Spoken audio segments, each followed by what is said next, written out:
오늘 그 말씀은 바울이 3차 선교를 마치고 예루살렘으로 돌아왔죠.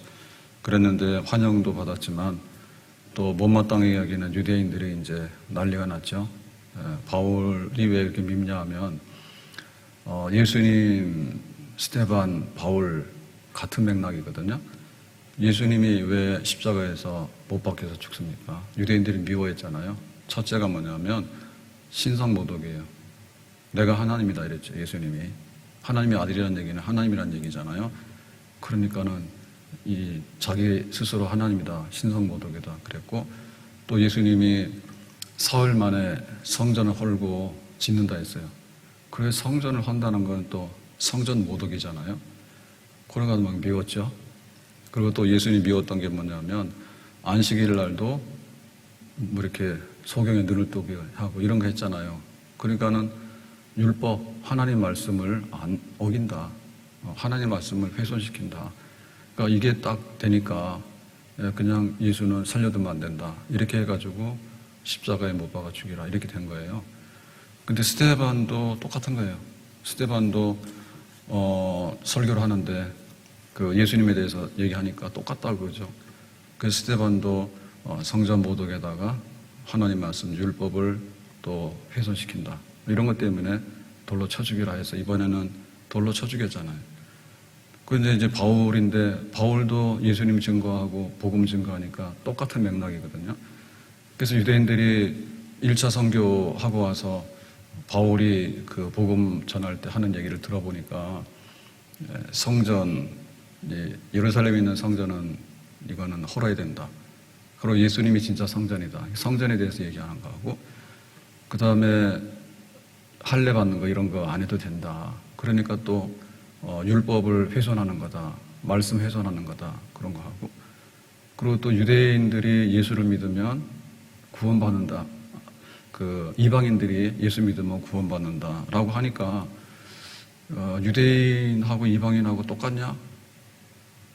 이방인들은 항상 좀 모자라잖아요.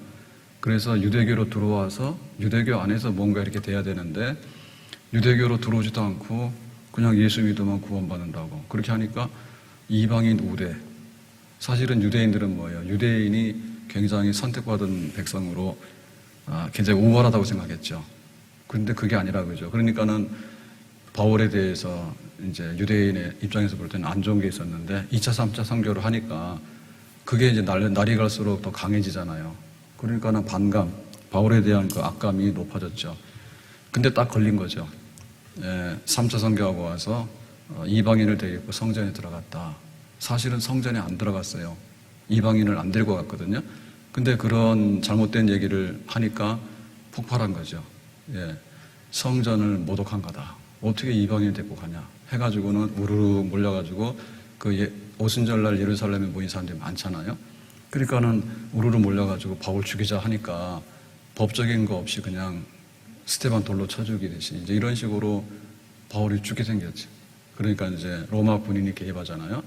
천부장이 와가지고 바울을 보호해가지고 그러면 우리가 안토니아 성체로 가자, 영문으로 가자 해가지고 이제 바울을 이렇게 보호해 가는데 유대인들이 막 죽여라 그러고 따라오니까 할 말이 있다 하죠. 그러니까 천부장이 그거 한번 해봐라 하니까 그 성나서 바울 죽이라고 막 하는 유대인을 향해서 바울이 자기 자신을 변호하는 거예요. 당신들이 왜 이렇게 나를 못마땅하게 해서 죽이려고 하는지 그게 타당한 거냐 내 입장 한번 들어봐라 한 거죠. 처음에 한 얘기가 뭔가 하면 나는 유대인이다 했죠. 나는 유대인이다. 같은 유대인인데 뭔가 오해가 있지 않냐. 그래서 나는 유대인 중에서도 정통 유대인이고 유대인 중에서도 아주 엘리트 유대인이라고. 그래서 나는 다소성에 있는 사람인데 촌사람, 정치불명의 시골 촌놈이 아니라 다소라고 하는 당시에 그 로마 그리고 또 알렉산드리아 그리고 여기 지금 다소 뭐 이런데 아테네 이런 데는 로마 제국 안에서 손꼽는 거대 도시고 문명, 철학이 발달한 도시거든요. 그러니까 나 거기 출신이라고. 그리고 나는 그 유학을 왔다고. 그 중에서도 아주 신실하고 장래가 촉망되는 청년이라 해서 유학 와가지고 가말리엘의 문화에서 율법을 배운 거야. 그러니까 그 당시에 최고의 율법 선생님에게서 율법을 배운 아주 정통적인 유대인이고 아주 엘리트 유대인이라고 그 얘기 딱 하죠. 그리고 유대인들 가만히 있죠. 그 다음에 이제 얘기 뭐냐면 내가 왜 이렇게 예수를 증거하게 됐고 예수를 믿게 됐느냐. 거기에 대해서 얘기를 하는 거예요. 그러니까 나는 예수님의 12제자가 아니지만 한때는 내가 유대교에 아주 철두철미해가지고 그 예루살렘에서 스테반 죽이는 데도 앞장섰고 그것도 모자라가지고 저기 다메섹까지 믿는 사람들을 체포하러 갔다고. 그래서 거기 가는 길에 이제 예수님 나타나서 네가 왜 나를 핍박하느냐. 그래서 누굽니까? 그랬더니 나는 네가 핍박하는 예수라. 예수는 죽었는데요. 예수는 선동하고 이단의 괴수 아닌가? 바울은 그렇게 생각하고 있었거든요. 근데 아니야. 나는 네가 핍박하는 예수야. 나는 지금 부활해서 살아있어. 그러니까 그게 뜬 소문인 줄 알았는데 바울이 그거를 직접 경험을 하게 되잖아요. 그래서 그 예수님을 만나는 순간에 큰 빛이 있었거든요. 그 빛을 딱 보니까 바울이 말에서 떨어지면서 일시적으로 시력을 잃었던 거예요. 소경이 된 거예요. 그래서 사람들의 손에 이끌려가지고 이제 원래 가려고 했던 다메섹에 들어갔죠. 다메섹성에 들어갔죠. 그래가지고는 아나니아라고 하는 사람이 찾아와가지고 이제 말하는 거예요. 바울아, 눈 떠라. 그냥 눈 떴어. 신기하죠. 네, 눈 떴다는 얘기 뭐냐면 이제 바울이 옛날에 소경이었다면 이제 눈 뜬 사람.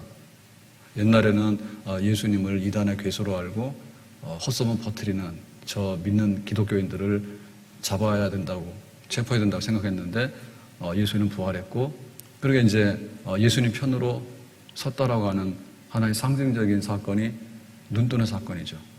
그래서 이제 눈 뜨고 나니까 야 놀랍네. 지금 내가 알고 있던 거하고 전 반대네. 전부 다 반대네. 그래가지고 이제 바울이 이렇게 있으니까 네 할 일이 있다. 할 일은 뭐냐면 이제 네가 보고 들은 것에 대해서 모든 사람 앞에서 증인이 되라. 증인이 되라는 얘기는 이제 복음을 전하고 사도로서 이제 세계 선교를 하는 사람이 되라라고 하는 사명이 있다고. 하나님께서 너에게 주님께서 너에게 그런 사명을 주셨다고. 그러니까 아나니아를 통해서 그 자기의 사명을 이제 전달받게 된 거예요. 그러니까 여기까지 얘기를 했어요. 그러고 나서 이제 그 이방인에게 가서 모든 사람에게 가서 복음 전하라고 하는 것은 아나니아를 통해서 전달받은 거다라고 하는 것이 사실은 좀 약하거든요. 예, 좀 약하잖아요. 그러니까 아나니아를 통해서 들은 사명이긴 한데 예수님이 직접 또한 나에게 이방인에게 가서 복음 전하라고 말씀하신 게 있다. 이제 그 얘기를 더 하는 거예요. 더 얘기를 하는 거예요. 그래서 오늘 말씀에 가서 보니까 이렇게 돼 있습니다. 오늘 말씀 중에서 17절에 후에 내가 예루살렘으로 돌아와서 성전에서 기도할 때 황홀한 중에 그러니까 예수님께서 너 이방인에 가서 십자가의 복음을 전해야 돼. 그런 사명을 주셨다. 이제 이거를 이제 말하려고 하는데 그 자초지정을 설명하는 거죠. 후회라고 하는 얘기는 다메섹에 가서 아나니아를 만나고 그 다음에 이제 예수님이 정말 그리스도이고 구원자다라고 하는 것을 다메섹에서 바울이 얘기했거든요. 그랬더니 사람들이 놀래죠. 아니 소문에 바울이 지금 다메섹에 와서 믿는 사람들을 체포해 가려고 왔다는데 이 바울이 지금 믿는 사람을 체포하는 게 아니라 예수가 그리스도가 맞고 예수가 그 구원자라고 이렇게 하고 있으니까 다메섹에 있는 사람들이 정말 놀래잖아요. 예, 그러니까 유대인들이 뭐예요? 이 바울 이거 어떻게 된 거 아닌가? 그래가지고는 바울을 잡아서 어떻게 할라 해요? 그러니까는 이제 체포하러 다니는 바울이 예수님 때문에 잡혀서 죽게 생기게 된 거야. 이제 예수가 그리스도라고 자기가 경험한 대로 이렇게 증거를 해버리니까 그래서 이제 다메섹에서 극적으로 탈출을 해요. 체포하러 갔는데 체포는 고사하고 예수님 믿으라고 전도를 하게 됐잖아, 바울이. 그러니까 유대인들이 볼 때 얘가 정신이 나갔나? 믿는 사람 잡으러 왔는데 어떻게 믿으라고 얘기를 하냐 말이요. 그러니까 이제 바울이 위기를 느끼고 다메섹에서 탈출하게 되죠. 그래서 어디로 가는가 하면 아라비아 광야로 가서 3년을 지내게 됩니다. 그 후에라는 얘기는 아라비아 광야로 가서 한 3년 동안 있은 다음에 예루살렘으로 돌아와요. 그 후에. 그러면 아라비아 광야 3년은 뭐냐 할 때 모세가 이제 그 나이 40에 철이 들어가지고 히브리인들이 내 동족인데 이렇게 학대받으니까 저 히브리인들을 어떻게 해야 되겠다, 도와야 되겠다라고 하는 바람에 자기 애굽 사람을 쳐 죽이게 되잖아요. 그래서 모세가 그 미디안 광야로 도망을 가요. 자기가 살인을 저질렀으니까. 이 애굽의 법으로 말하면. 그래가지고 그 미디안 광야에서 40년 동안 지내면서 목동 생활하면서 하나님을 깊이 만나죠. 그래서 어느 날 시내산에서 음성이 들려오잖아요. 모세야, 신발 벗어라. 그리고 이 지팡이 잡고 애굽으로 가라. 그리고 애굽에서 고난받는 내 백성을 해방시키도록 해라. 라고 하잖아요. 그러니까 그 미디안 광야의 40년은 그 모세가 나이 80에 소명을 받아서 광야 40년 동안에 위대한 출애굽의 지도자가 되는데 준비 기간이죠. 40년 일하기 위해서 40년을 준비했잖아요. 모세 같은 경우에는. 그러니까 바울이 다메섹 도상 가는 길에서 극적으로 예수님 만나서 회심을 했지만 사실 바울도 뒤죽박죽이죠. 분명히 그 예수님이 부활하셨고 그리스도다라고 하는 것을 자기가 체험을 했지만 자기는 아주 율법에 젖었고 유대교에 젖어 있는 사람인데 그 한 번의 은혜 체험 가지고 모든 것이 해결되는 건 아니죠. 그래서 이 아라비아 광야의 3년 동안에 경건 생활, 정말 성경을 다시 읽고 성경을 다시 연구하고 그래서 즉흥적인 회심이 아니라 자기가 회심한 것이 정말로 어떻게 돼가지고 이렇게 됐는가, 구원의 진리, 또 구약 성경과 예수님의 관계 이런 거에 대해서 나름대로 자기 신학을 정립해야 되겠죠. 그러니까 바울의 그 복음, 다시 말하면 신약의 그 복음, 로마서 이런 것이 나오는데 하루아침에 뚝딱 쓴 건 아니겠죠. 그러니까 적어도 자기가 유대교에서 기독교로 그리스도가 우리의 구원자다라고 하는 것을 전파하기까지는 한 곳 3년 동안의 기간 동안에 말씀을 깊이 묵상하고 연구할 수 있는 시간. 그리고 이제 그 아라비아 광야에서도 예수를 증거하는 전도자의 생활, 그런 생활을 계속해서 했겠죠. 그래서 성경에서는 거기에 대해서 자세한 얘기는 안 해요. 그런데 그 3년이 끝난 다음에 예루살렘으로 돌아와요. 왜냐하면은 이 성전이 있고 또 유대교의 센터는 항상 예루살렘이잖아요. 그러니까 이제 자기가 변화된 바울이 예루살렘으로 와가지고 예루살렘에 있을 때는 믿는 사람들 잡으러 다니고 막 그랬잖아요. 근데 이제 예수가 그리스도라고 믿는 그리스도인의 편에 속해가지고 활동을 하게 된 예루살렘에서 그 얘기입니다. 예루살렘으로 돌아와서 그래서 이제 성전에서 기도할 때 황홀한 중에 그러니까 성전에서 어떤 신비한 체험을 하게 되죠. 환상을 보게 되는 거예요. 환상을. 그러니까 주님을 직접 만나게 되는 거예요. 그래서 이방인에게 가서 복음을 전하라라고 하는 이거를 이제 받게 되는데 그게 사건이 어디냐면 때는 언제냐면 내가 아라비아 광야 3년 있다가 예루살렘에 돌아왔을 때 그때고 그 장소는 어디냐면 성전 예루살렘에 돌아와서 길거리 돌아다니다가 황홀한 중에 이렇게 되면은 안 맞아요. 내가 예루살렘으로 돌아와서 마트 가가지고 물건 사다가 황홀한 중에 이것도 안 맞아. 그러니까 성전 그러면 유대인에게 있어서 성전은 그야말로 거룩 중에 거룩이 성전이거든요.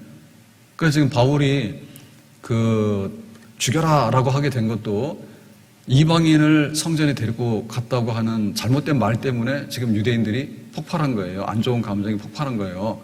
진짜 그러네. 이렇게 돼버린 거 아니에요?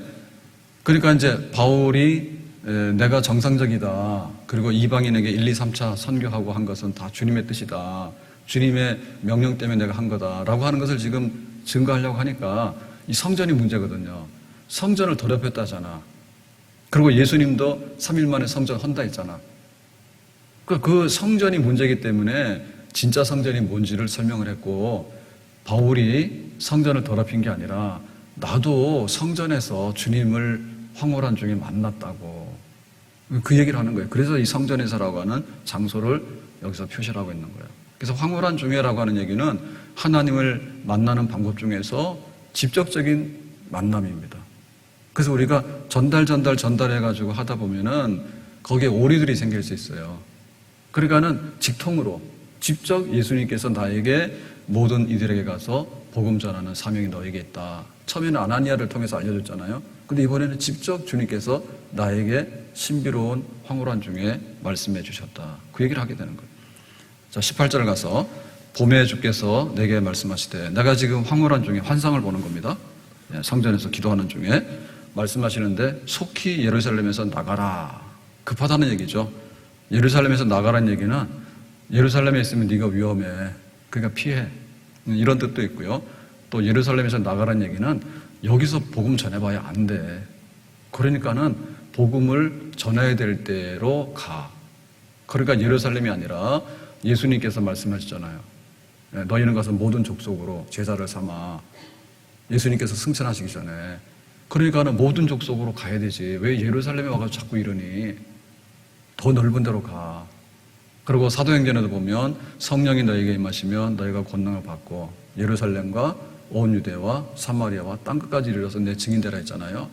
그러니까는 항상 예루살렘을 출발점으로 삼긴 삼는데 예루살렘이 여기가 다라고 하는 생각은 좀 버렸으면 좋겠다.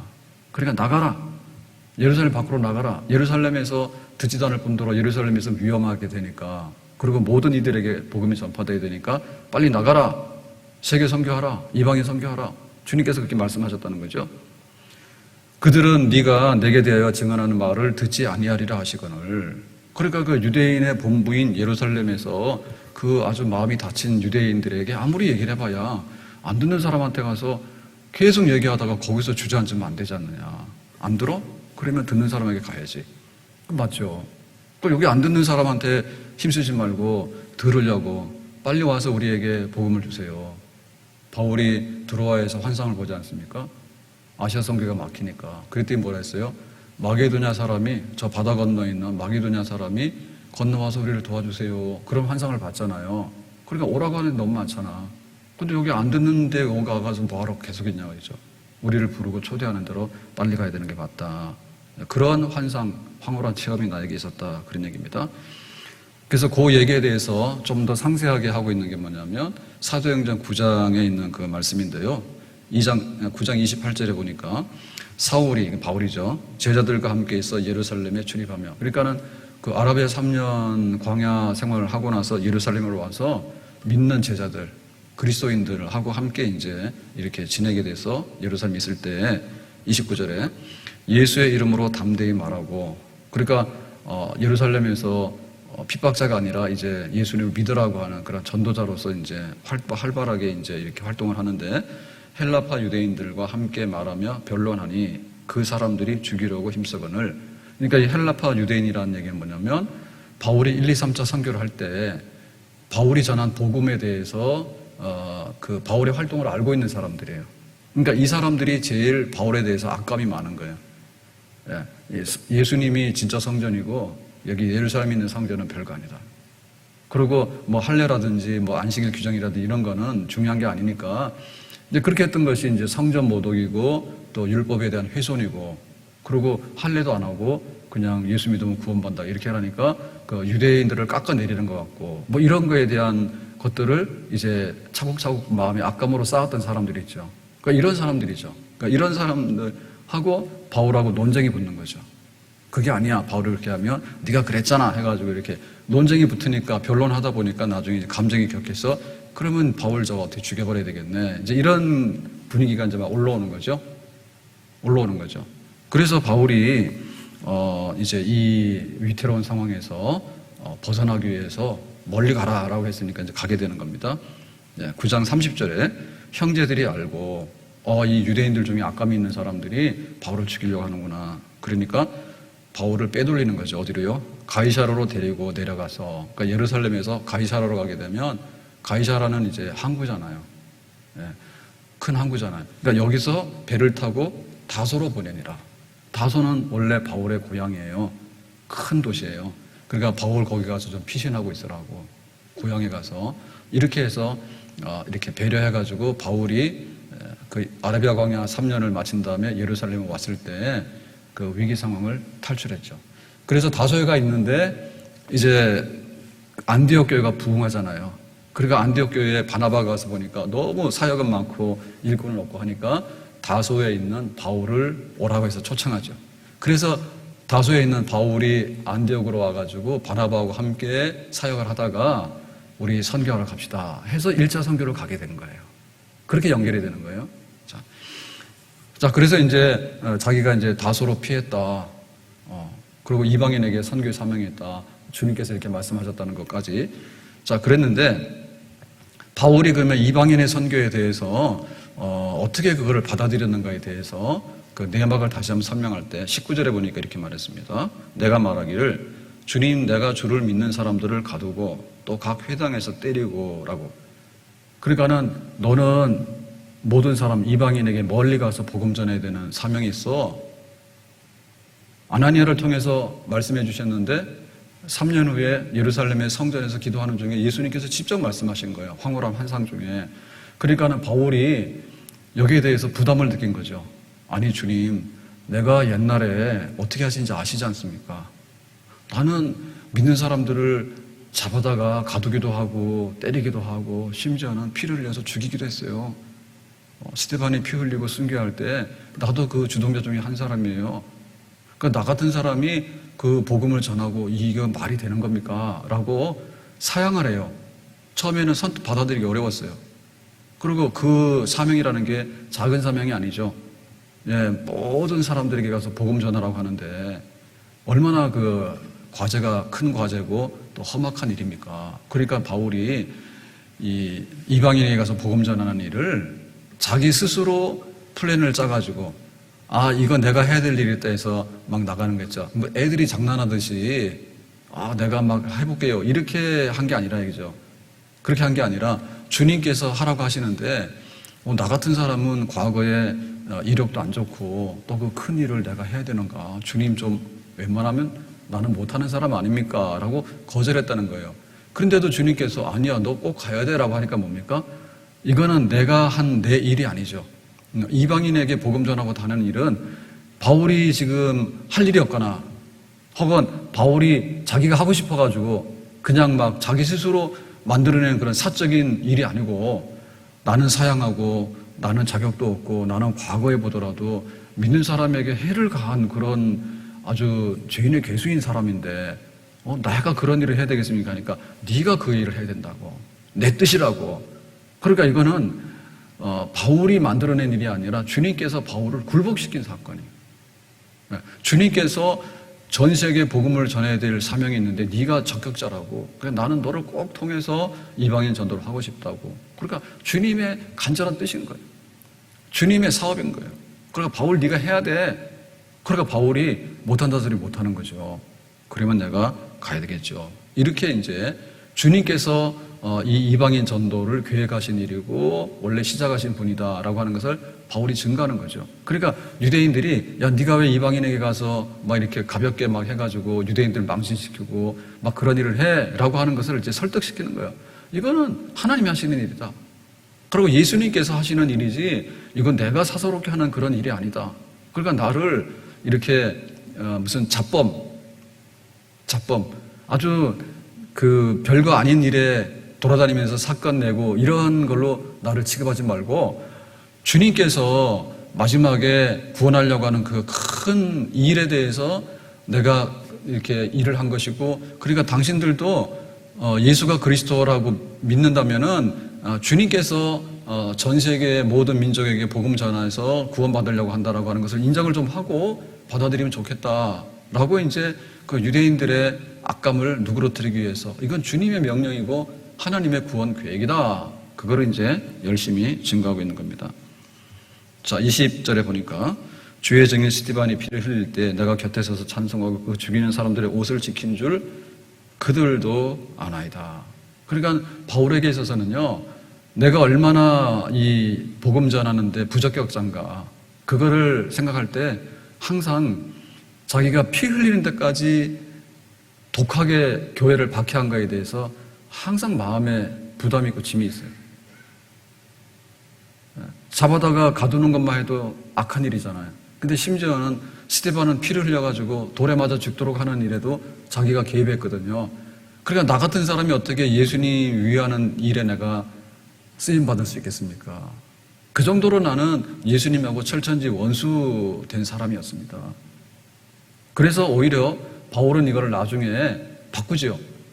나 같은 죄인을 죄인의 괴수인 나에게 사도의 직을 주신 거에 대해서 처음에는 이거 너무 과분한 겁니다. 말이 안 되는 겁니다. 라고 했지만은 막상 받아들이고 나니까 뭐예요?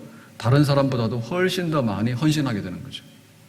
나는 죄인의 괴수인데 나에게 사도의 직을 맡겼으니까 다른 사도들은 일을 하면 나는 열을 하고 백을 하는 사람입니다. 라는 식으로 정말 그 은혜 받고 나서 죽도록 충성하는. 그래서 죄가 클수록 은혜가 많다. 고난이 클수록 축복도 많다. 아멘. 그래서 훌륭하게 사역했고 헌신했던 사람들은요, 뒤집어 보면요, 과거에 굉장히 안 좋았거나 혹은 예수님 반대편에 서 있는 사람들, 그런 사람. 나 같은 죄인 살리신 주 은혜 놀라와. 뉴턴. 아프리카의 노예들을, 아프리카 사람들을 노예로 잡아다 파는 노예상인. 사업하는데 멀쩡한 사람들을 잡아다가 파는 노예상인했다니. 그러니까 거기서 예수님 만나고 나니까 놀라운 나 같은 죄인 살리신 주 은혜 놀라와. 이 말 되는 겁니까? 그런 찬송이 나오는 거죠. 그런 찬송. 김육동 목사님, 아주 유명한 깡패. 근데 한국의 초대 교회의 부흥사로서 정말 그 부흥의 불을 그리고 안진병을 일으키는 그런 신유 역사를 나타냈는데 그 과거를 보면 깡패. 근데 어떻게 저 깡패가 변해가지고 저렇게 능력을 나타내는 불의 사자가 됐는가? 아주 그냥 죄를 지을 때 험악하게 죄를 지은 이런 사람들이 변하면 하나님의 일을 할 때도 불같이 일을 한다. 바울이 내가 이 세계성이라는 거는 유대인이 볼 때 너 좀 미친 거 아니냐? 그거 왜 그렇게 해? 그랬더니 주님이 시킨 일이라고. 근데 나도 주님의 일을 할 만큼 내가 자격이 없는 사람이라고. 내가 피 흘리는 데까지 반대편에 섰던 사람이라고. 근데 내가 그런 회심의 은혜가 있고 주님께서 말씀하시니까 나는 다른 사람보다도 100배로 충성해서 이 일이 진짜 맞다고. 그래서 내가 1, 2, 3차 선교를 다 했다고. 지금 오히려 반대로 그렇게 고백하는 거죠. 21절에 말합니다. 나더러 또 이르시되 떠나가라. 그러니까 이제 주님께서 성전에서 환상 중에 말씀하시는 거예요. 바울이 뭐라 하니까 내가 뭐 옛날에 잘못한 것도 많고 또 뭐 어떤 경우에는 뭐냐면 잔치집에 오라 하니까 내가 뭐 소를 샀는데 또 시험도 해야 되고 또 뭐 내가 사업도 해야 되고 뭐 군지렁군지렁 하잖아요. 그러니까 뭐라 했어요? 떠나가라. 핑계하지 말고 변명하지 말고 가라면 가라. 내가 너를 멀리 이방인에게로 보내리니. 이방인에게 멀리 가서 모든 족속에게 복음을 전하라고 하는 그 12사도에게 주셨던 그 사명과 똑같은 사명을 바울에게도 준 거죠. 멀리 가서 땅끝까지 가서 복음 전하는 일을 너는 지금 하도록 해라 라고 주님께서 말씀하셨다. 그러니까 이 복음 전파, 이 복음 이것은 정말 우리로 봐서는 너무나 감사할 일이고 감동적인 일입니다. 유대인들은요, 이렇게 똘똘 뭉쳐가지고요, 기득권, 자기들의 어떤 기득권에 관해서 난리법석이에요. 우리가 선민인데, 선민은 맞아요. 근데 선택을 했을 때, 예를 들면 종자로 선택을 했으면, 종자를 여기다 가만 놔두기 위해서 선택한 건 아니지. 종자를 가지고 선택을 했으면, 이 종자를 심어가지고, 100배로 소출을 내기 위해서 얘네들은 썩어서 죽어야 되잖아요. 그런데 종자가 뭐라냐면 우리 땅속에 심지 말라고. 우리 썩어서 죽으면 안 된다고. 놔두라고. 그러면 버림받는 종자가 되는 거예요. 그러니까 유대인들은 선민이긴 선민인데 이 선민이라고 하는 것은 뭐냐면 자기를 위해서 선민이 됐다라고 생각하는 거예요. 우리가 잘나서. 잘나긴 뭐가 잘나. 순서상 먼저 뽑았지만은 다음에 있는 사람들을 위해서 니들이 하늘의 미랄이 되고 징검다리가 되라 해서 그러니까 모든 이방인들에게 모든 사람들에게 하나님의 은총과 축복과 구원의 역사가 전달되도록 하는데 처음에 무슨 씨앗이 있어야 되잖아요. 그래서 유대인들을 택했던 거예요. 아브라함의 자손을 택했던 거예요. 그러니까 아브라함의 자손은 혈통만 아브라함이 아니라 믿음의 자손인 거예요. 그러니까 유대인들이 그거를 놓치기 싫은 거야. 항상 우리가 1등이고 우리가 우월해야 되고. 그러니까 이거 뭐라냐면 배타적인 선민주의로 바뀐 거죠. 선민은 맞아요. 근데 배타적인 선민은 틀린 거예요. 배타가 아니라 이타적인 선민이 돼야 되는 거예요. 우리가 뽑혔으니까 다른 사람들에게 뭔가를 주려고 하고 이렇게 하는 하나님의 역사를 순종해가지고 하나님의 역사를 이렇게 개방해가지고 퍼뜨리는 선민이 돼야 되는 거지 우리 좋으라고 선민된 게 아니라니까. 그러니까 뭐 이게 하나님을 막 대적하는 거 아니에요. 하나님은 너희들을 선택해가지고 하나님의 축복이 구원이 전달되기를 원했는데 유대인들은 지들끼리 똘똘 뭉쳐가지고 지들도 망하고 모든 사람들도 망하게 하는 그런 거를 하고 있으니까 좀 가라 얘기지. 그런 얘기.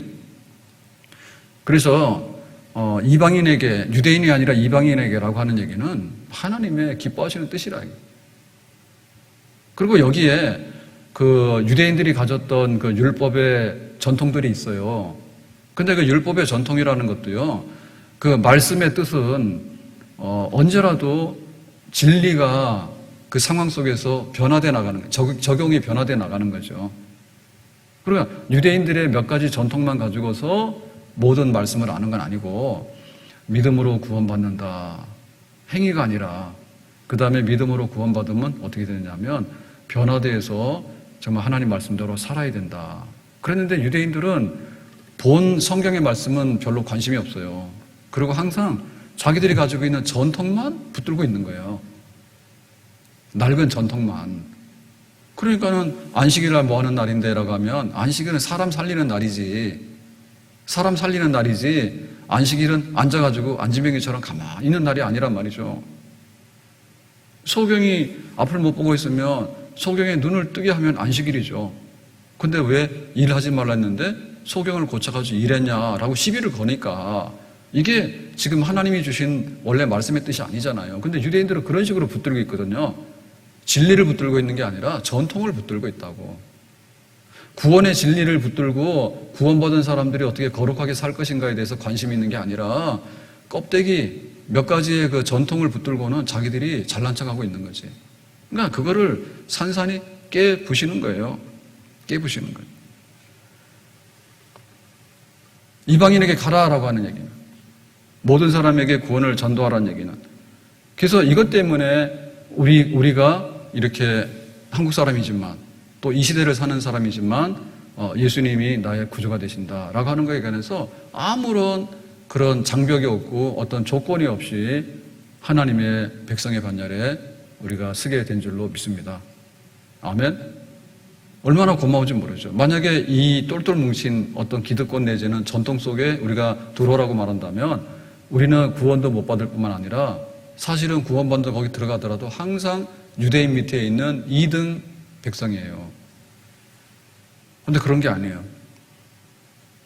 흑인들이 모인 교회라 해가지고 2등 교회가 아니란 말이지. 왜냐하면 백인 우월주의가 있으면은 백인 교회 1등, 흑인 교회는 후진 교회 아니라 이제 하나님께서 흑백으로 세상에 인종들이 흑도 있고 황인종도 있고 백인종도 있는데 거기에 대해서 하나님은 별로 차별이 없단 말이에요. 근데 인간은 그런 차별하거든요. 그러니까 그게 아니라는 것을 보여줬기 때문에 흑인교회도 똑같은 거룩한 교회고 복된 교회죠. 아멘.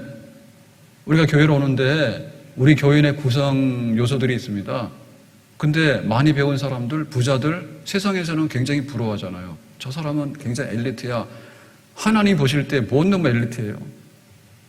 아니 엘리트로서 해야 되는 일은 있죠. 자기가 많은 걸 받았으니까 달란트가 5개면 5개를 해야 되는 거지. 근데 변호사 해가지고 아주 그 브로커하면은 무슨 일이 됩니까 그게? 예? 여기 막 병원 난리 났더라고. 그 전문병원에 척추 전문병원에 가서 막 수술하고 했는데 뭐 인천에서도 그러고 어디 광주에서도 그러고 자꾸 신고 들어오잖아요. 그 의사가 됐으면 처음부터 끝까지 다 의사로서 해야 된다고 하면 의사가 다 해야 되는데 안 하고 보조하는 수술 간호사들이 막 한다며. 그러니까 조심하셔라 가가지고. 그러면 그 답이 없어요. 그러니까 세상에서는 어떤 특정한 직업, 내지는 경제적인 어떤 거를 갖고 있는 사람, 혹은 학벌을 갖고 있는 사람을 굉장히 우러러 보잖아요. 근데 하나님 보실 때 하나님이 뭐가 아쉬워요? 하나님 뭐가 아쉬워요? 그러면 지금 우리식으로 말하면 우리는 2021년을 살고 있는데 여기 구석기대에 사는 사람들은 하나도 구원 못 받겠네? 이 사람들이 학력이 있어요? 지금 말하는 학력이 있어요? 그건 문화적인 거죠, 문화적인 거. 그래서 우리가 하나님의 은혜 안에 살고 하나님의 구원 백성으로 산다고 하는 것은 초문화적인 사건입니다. 왜냐하면 천국의 영생이라고 하는 것은요, 문화적인 산물이 아니에요. 문화적인 산물이 아닌 거예요. 그러니까 초문화적인, 세상에는 병도 있고 가난도 있고 슬픔도 있고 전쟁도 있고 이별도 있고 이런 게 있지만 영생과 하나님 나라는 그게 없단 말이에요. 그러니까 우리가 볼 때 좀 잘생기고 가진 사람들은 1등 교회고 아닌 사람들은 2등 교회고 이런 구분이 없는 거죠. 그러니까 이게 지금 깨져나가려고 그러면 그 유대교가 깨져나가야 되는 거예요. 기독교하고 유대교는 다른 거예요. 그러니까는 철저하게 유대교를 깨고 기독교, 정말로 하나님의 구원받는 새로운 백성들, 유대인이 하나님의 백성이라 했거든요. 그러니까 이건 낡은 백성들이에요. 자, 믿음으로 생기는 새로운 백성들이 어떻게 탄생하는가에 대해서 믿음으로, 그런데 혈통도 안 따지고 국적도 안 따지고 그 사람의 외모도 안 따지고 몸에 할례 있느냐 없느냐 그것도 안 따지고 그냥 믿음의 백성으로서 하나님을 경배하고 하나님께서 보내주신 예수 그리스도가 우리의 구원자가 되심을 나는 믿는다. 나의 공로 없지만 은혜로 내가 구원받는 믿는다. 얼마나 이 진리가 진리입니까? 그러니까 이거를 위해서 바울이 부름받아서 사역을 한 것이고, 그러니까 이 복음의 근거에서 초대 교회가 유대교를 깨고 교회로 자리를 잡게 됩니다. 이 교회가 지금 우리 시대 때 이렇게 복음을 전달해 줌으로 말미암아서 우리가 진리 안에서 복음 안에서 구원받은 하나님의 백성이 된 것이죠. 복되고 복된 거예요. 그래서 우리가 이 구원의 도리, 그리고 기독교인의 본질, 또 교회의 본질 이런 거에 대해서 우리가 알고 있는 거에 대해서 너무나 고맙고 감사함을 느껴야 돼. 감사함을 느껴야 돼. 그리고 우리는 지금 막 그 세상에 그 질병의 위기가 오면은 또 교회가 위기가 오는데 항상 그 반 기독교적이고 반 성경적인 이런 사상들이 교회로 볼 때는 제일 어렵거든요. 그리고 코리텐무 같은 경우에는 2차 대전 독일, 근데 독일 중에도 히틀러 정권이 문제가 되는 거지. 다 독일 사람이 문제되는 거 아니에요. 히틀러 정권이 문제되는데 히틀러 정권의 나치 사상이 문제가 되는 거예요. 그 정권을 잡으면서 자기들의 이념이 있잖아요. 그게 문제되는 거예요.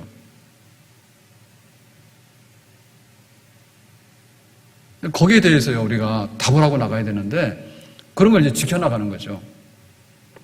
그러니까는 유대인들을 학살하는 거는 성경적으로 볼 때 맞지 않는 거다. 이유 없이 학살하는 거는 잡아다가 그 편에 쓰게 되는 거죠. 그래서 우리의 그 교회 정체성과 우리의 믿음의 이 유산들에 관해서 우리가 소중히 여기고 그것을 정말 지켜나가는, 또 전도해서 계속해서 개성해 나가는 그런 일을 해야 될 줄로 믿습니다. 그러니까 이제 여기까지 얘기를 듣다가 유대인들이 이제 반응을 보이는데요. 반응이 이렇습니다. 22절에 이 말하는 것까지 그들이 듣다가, 그러니까 여기까지 바울의 변론을 들었어.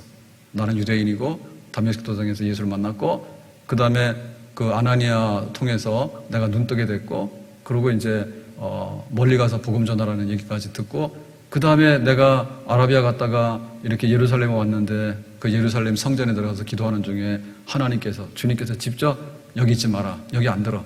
그러니까 이방인에게 멀리 가가지고 복음 전하고 유대교 이거 버려야 되니까 새로운 믿음의 백성들 구원의 진리를 전하도록 해라.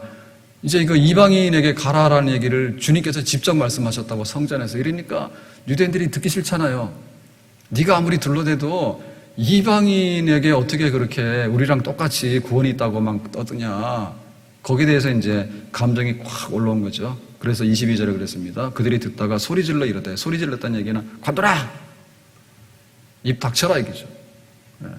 제일 감정 상한 게 뭐냐면 이방인하고 우리하고를 볼 때 이방인은 항상 하등해야 되고 이방인은 항상 유대인 밑에 있어야 되고 이방인은 항상 유대교로 들어와야 되는 거예요.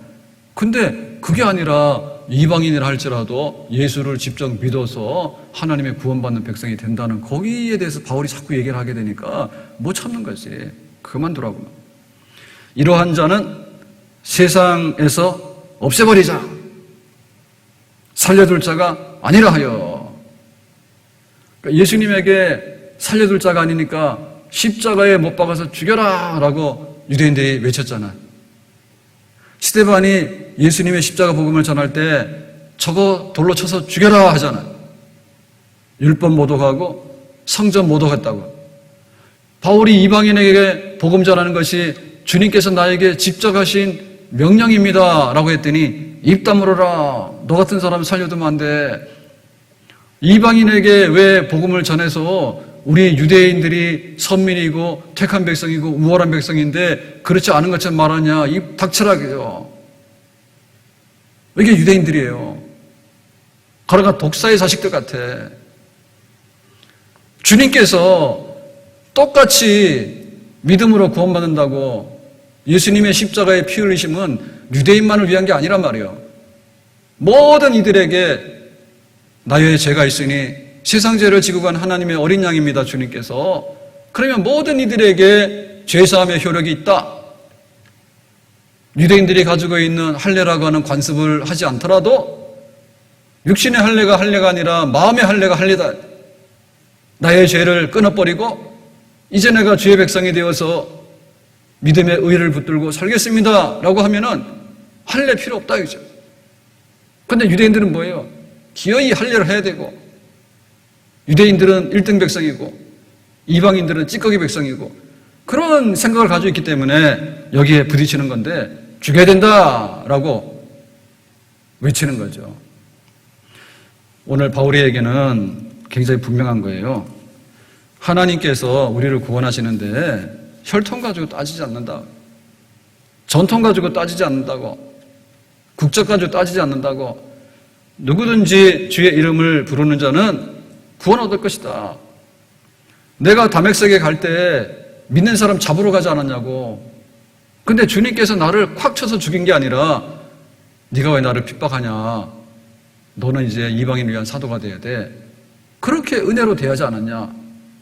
아나니아를 통해서 이방인 선교를 너에게 부탁한다 하고 주님이 직접 성전에서 환상 중에 이방인 선교를 부탁한다 하고 그러니까 내가 하는 일이 당신들이 생각하는 것처럼 잘못된 일이 아니고 당신들의 입맛에 맞아야지 되는 일이 아니고 주님께서 나를 변화시키셨고 주님께서 말씀하신 제자들에게 지상명령을 말씀하시고 성령을 부어주실 때 말씀하시고 스데반이 증거했던 것이고 주님께서 나에게 직접 말씀하신 것이고 그러니까 당신들이 변해서 복음을 받아들이고 예수를 믿는 그런 백성의 반열에 서야 되는 것이다라고 바울이 분명하게 얘기하는 것이죠. 오늘 우리는 이 말씀을 보면서 우리의 그 믿음에 있어서 확신을 갖고 우리의 믿음이 세상의 어떤 것을 흔들리지 아니하고 또 우리가 어떤 기득권을 가지고 얘기하는 게 아니라 주님께서 말씀하신다면 항상 거기에 굴복하고 내가 주님의 뜻에 복종하고 따르겠다고 하는 이것은 주님의 뜻이고 주님께서 우리에게 주신 사명이라고 하는 거 이거를 굳게 붙들고 지킬 것을 지키고 전할 것을 전하고 주님의 뜻을 이루어나가는데 흔들림이 없이 바울처럼 스데반처럼 예수님처럼 우리도 주님의 뒤를 따라가는 온전한 그리스도인이 되고 온전한 교인이 되기를 예수님의 이름으로 축복합니다. 기도합니다.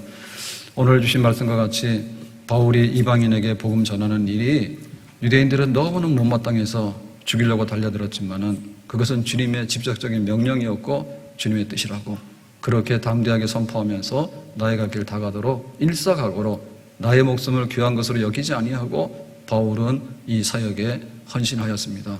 하나님 우리도 복음을 받았사오니 굳게 서게 해주시고 우리가 받은 복음 또 전하는 데 열심을 내게 해주셔서 정말 주님의 뜻이 온 세상에 이루어지고 구원이 이루어지고 주님의 축복이 전달될 수 있는 그 교회, 그 그리스도인의 자리에 우리가 꼭 서기를 원합니다. 우리 교회를 꼭 지켜주시기 원하고 우리 가정이 이 구원의 축복이 넘쳐날 수 있는 가정들이 되게 해 주옵소서. 예수님의 이름으로 기도합나이다. 아멘.